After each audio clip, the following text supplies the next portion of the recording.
Greg Jones has spent 12 years in prison, in and out a number of times since the 1980s. His latest release after a 2-year term was in 2012. At the time, me and my partner had parted company.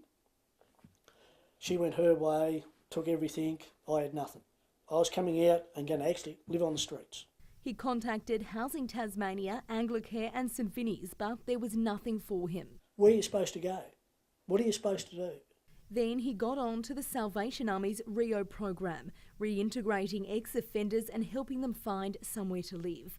But after 4 years, the government is now scrapping that program, with ex-inmates instead to be integrated into Housing Connect. It's on a case-by-case priority basis. Single mums, people in unsafe situations, people with special needs or disability, all of those are important criteria for housing to consider in choosing priority housing.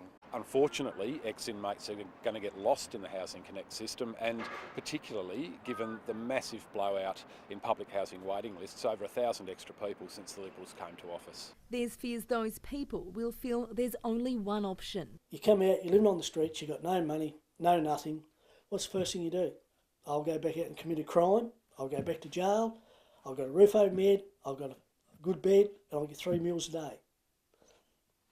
That risk is to us all as a community, and that risk does have a cost associated with it, and for a small amount of input we can actually mitigate that risk for the department.